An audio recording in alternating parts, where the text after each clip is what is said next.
ଯେତେବେଳେ ଯୋଉଠି blood donation camp ହେଉଛି ଆଟଲିଷ୍ଟ 6 ମାସରେ ଥରେ ସମସ୍ତେ ରକ୍ତଦାନ କର। ओडिया पक्षपालन अवसर में भद्रक जिला मुख्य चिकित्सालय गेलपुर ठारे रक्तदान शिविर अनुष्ठित हो जाइए।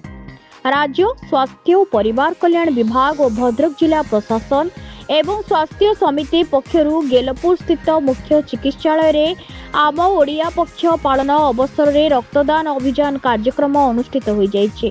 भद्रक सांसद अभिमन्यु सेठी जोगदे रक्तदान अभियान को उद्घाटन करथिले।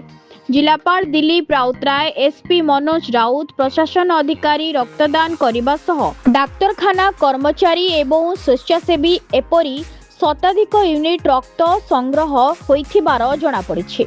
सांसद जिलापाल एसपी जोगदे कहिथिले राज्य सरकार पक्षरु ओडिया पक्षपालन हेउथिबारु सब वर्गर रोगींक पई रक्तर आवश्यकता थिबारु रक्तदान अभियान रे जिला प्रशासन अधिकारींक ठारु आरंभ करी स्वतःप्रवृत्त भावे लोक माने आसी रक्त देउथिबारु धन्यवाद जणाइछन्ते। ए तो आपण ओडिया पक्ष पालन अवसर रे जो रक्तदान शिविर करा हैछि ता पई तो समस्त सरकारी कर्मचारी आसिक दउचन्ते।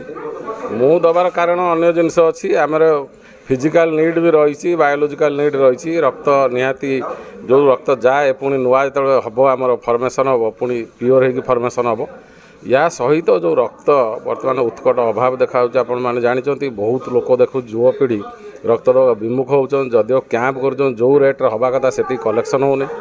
तेणु या द्वारा आज जो जिला स्तर यहाँ है समस्त जिला स्तर ऑफिसर इंक्लूडिंग कलेक्टर सार थे एमपी सार एक उद्घाटन कर तो या द्वारा समस्ते एनकरेज हे। आशा करी समस्ते सरकारी कर्मचारी तो सब जाकि ऑर्गेनाइज कर गेस्ट हो जाऊँच कि आज जो देले आसिक समस्ते या द्वारा युवपीढ़ी एनकरेज हे समस्ते दवापाई आगे आसवे। निश्चय यह गोटे महत् पुण्य काम। तेणु समस्त आह्वान करी जितेबाला जो ब्लड डोनेसन कैंप होची आटलिस्ट 6 मासर थरे समस्ते रक्तदान कर।